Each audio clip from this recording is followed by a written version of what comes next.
The Plank, presented by Ram, continues on ABC Action News Now.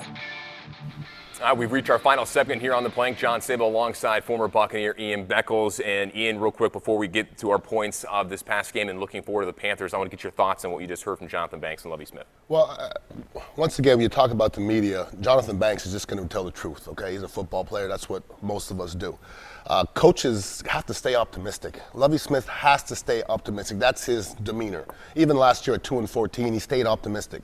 And I think Buccaneer fans are kind of getting old for them a little bit. And he says we're not that team. You can't put teams together, put the games together. But if you lose 3 games in a row, we have to talk about you losing 3 games in a row. So really, we're just a 6-9 team right now. It is, and Banks, I think, could be a little, maybe a little salty. Lost his starting job, maybe. I don't know what he has to be salty about. He hasn't really made any plays. It's true. You know, I mean, and it's not like we have a gang of talent back there, a defensive backfield. We haven't made many plays. We talked about the pass rush, other positions, cornerback position is also one that needs to get fixed in a hurry. Absolutely, Wilson. So we've seen some of these players that struggled yesterday, mainly Doug Martin, maybe Jameis Winston, the whole defense, but we're finally going to reveal who we want to see walk the plank this week. And, you know, we heard Jim from Newport Richie call in, and I think you may agree. I think it's got to be Doug Martin, unfortunately. Doug, great guy, comeback year, Pro Bowler, still in the race for the rushing title. A little harder now, but I think it's got to be Doug Martin. Do you agree? I agree. It's too bad because I think he's played as hard as anybody in the NFL this year to prove that he's an elite running back. Now, the words elite running back, there's not many of them left, and they're really a dime a dozen, but he's kind of separated himself from the rest of the pack this year. So unfortunately, Doug Martin, we love you, but after one game, you got to walk the plank.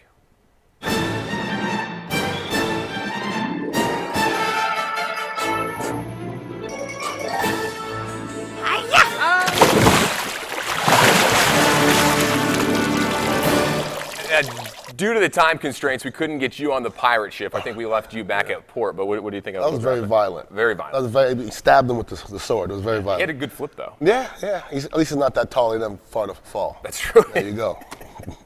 The Doug or not? Doug or not, yeah. Doug or not, yeah. He's still a muscle hamster. He's still a muscle hamster. Absolutely. Yeah, don't tell him that. No, I won't. No. All right, here's some of the points that I looked at going forward from yesterday's bad loss. Turnovers, obviously, you got to limit those. They tried to establish the run, and Doug Martin did it to a certain extent, but 49 yards really isn't going to do it. The Bucs rushed total 104.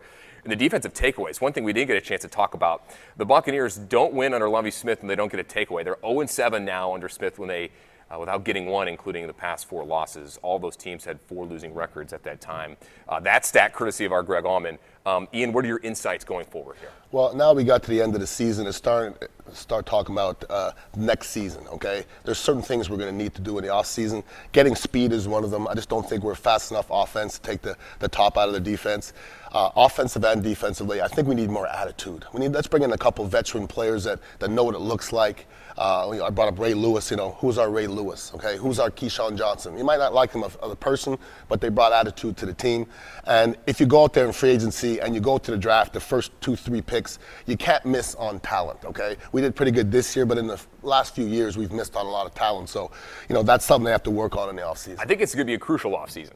No doubt. This is now going to be year 3 of the Light Smith era, and I think with the players we have in place now, there's going to be some changes, but you have some franchise players in certain positions, Mike Evans being one of them, Levante David on the defensive side, of course, Jameis Winston. Let's talk real quick before we get going here on the Panthers game coming up here. Obviously, the game isn't as much hyped as it would be because the Panthers somehow got upset yesterday by Atlanta, 20-13. Gerald McCoy and Jameis Winston both talked about that afterwards yesterday, but McCoy said after the game he was disappointed when he found out Carolina lost yesterday.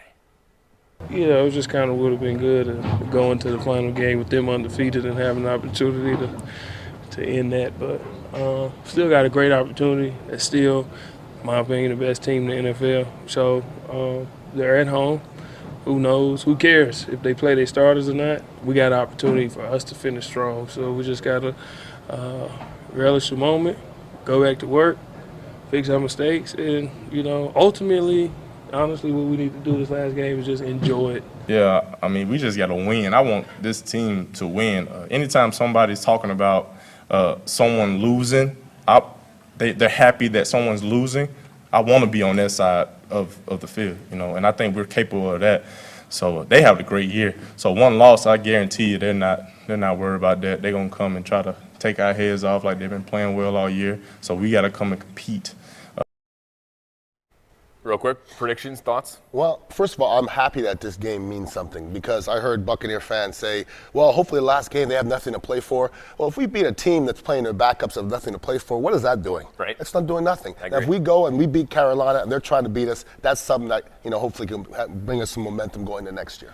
I think it's going to be a good measuring stick on where this team's heart's going to be going forward. You have, where are you going to go? You're 6-9 out of the playoff race. A lot of guys injured. How are they going to respond after losing? You don't want to lose 4 straight going on. No, I'm going to tell you what, the last game of the season is tough when there's nothing to play for. And there is something to play for, you're still competing.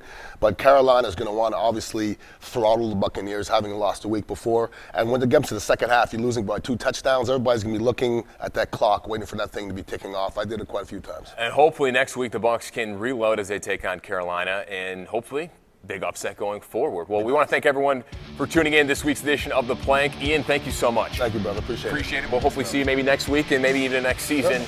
Ian Beckel sitting in for Tom Korn. I'm John Sable. Hopefully we can talk about a Buccaneers win in Carolina next week, next Monday, right here on The Plank.